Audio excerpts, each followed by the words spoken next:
Auto Shepherd goes behind the scenes at Sector 111.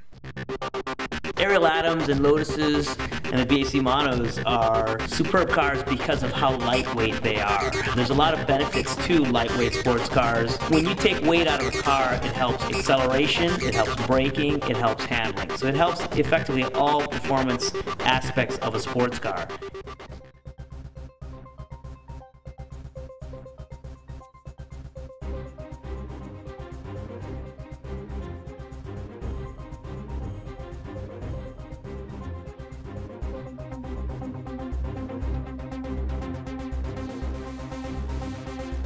So I want to take you on a quick tour of a side of an Atom that most people have never seen, and that's the bottom side. We have a rolling chassis here that we got from the factory that we'll be installing an engine in, but from this perspective you can see what the bottom of the car looks like. You've got the hard lines for the coolant hoses with the radiator up front. As you know, the car has got wishbone suspension where it's attached to the tubular chassis. You've got the fiberglass tub that's underneath the seats, a shifter mechanism that you can see that's exposed underneath there as well. The gas tank is located right here, kind of trapezoidal in shape. You can take a peek in here and see we've got a completely empty engine compartment. See, they come in without the engine, transmission, and ECU, but you do get a muffler and suspension. And since the Atom is a rolling chassis, you literally can push this car around. The suspension, everything is attached to the car, so you can move the car around quite conveniently even though it does not have an engine in it, which is different from typical formula cars where the powertrain is probably a stressed member and rear suspension actually hangs off of it. This is a K20A motor along with the supercharged, the 300 horsepower version. You can see we've got everything assembled here. Transmissions on the engine as well. Maintenance on the Atoms are pretty easy. A lot of these body panels are actually attached by these quarter turn fasteners that just pop off, and then you literally can remove the body panels. The coolant reservoir happens to be here. Oil is added here. The dipstick is right over here. Under the snorkel is the air filter, which you do need to take out and clean on occasion.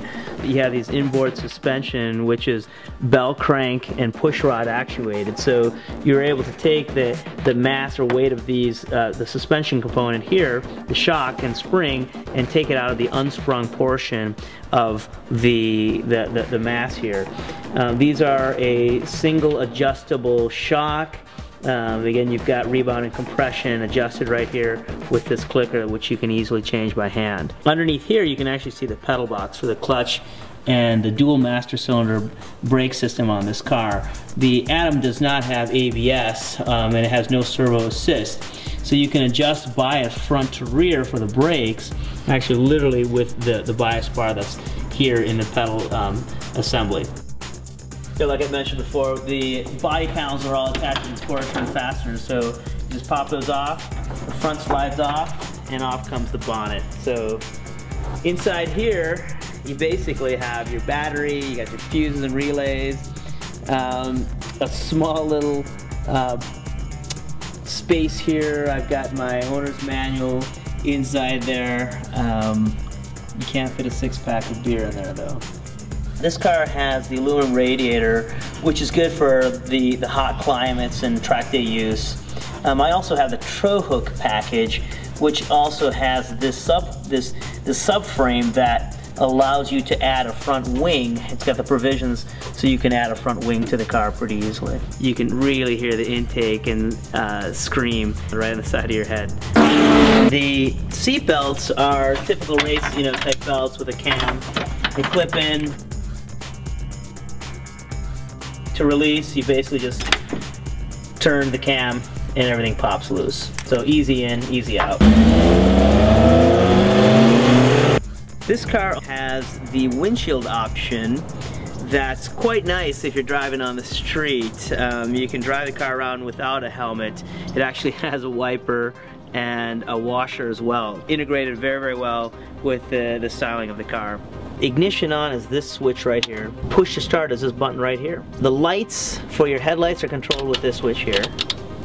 This is actually a rain light in the back of the car. Your emergency flasher here. Optional brake bias knob so that you can adjust bias. This is the horn, and this is actually the turn signal. The steering wheel that's fitted to this car has got the shift lights, built into the top.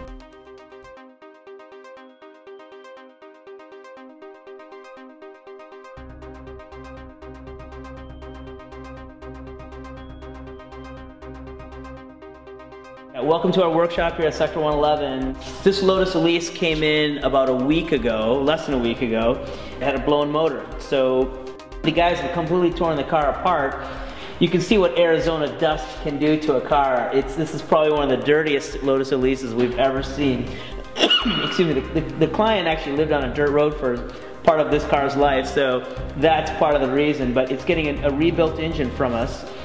One of the most innovative features on the Lotus Elise and Exige is an aluminum chassis that weighs about 150 pounds.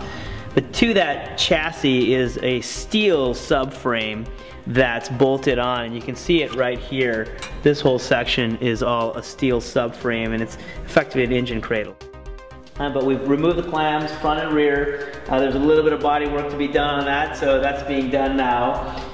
The guys have already taken care of a few of the things on the front of the car. He's getting a new triple pass, all aluminum radiator, new silicone hoses. The wishbones, we've pushed out all the stock bushes and put in spherical bearings. We've got single adjustable race shocks on here from Nitron. We've got our steering arms. We also have a quicker ratio steering rack. The client had previously put our two-piece front rotors on the car, which save a bunch of unsprung weight. We just actually installed the bullet studs as well. It's going to get our Katana 2 supercharger, and it's really going to be a quick, really good car when we're done with it. Sector 111 spends a lot of time on the track with both Lotuses and ARIEL Atom. Their passion for racing extends across the country. They have participated in countless track events. However, we wanted to see the Atom perform in a slightly different environment. Just because you're using the Atom on the streets doesn't mean it requires anything less than your full attention. As our cameraman found out,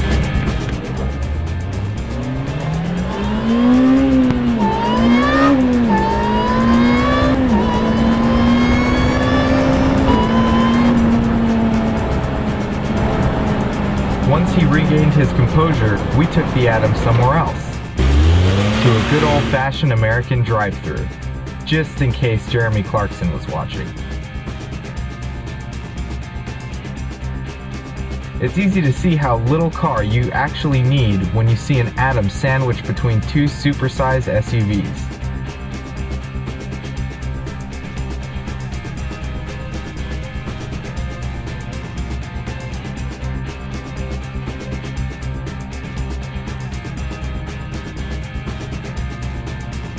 It'd take roughly 3,000 pounds of food to equal the weight of one of those behemoths. And just think of the fun they're missing. For your next car mod, add some lightness.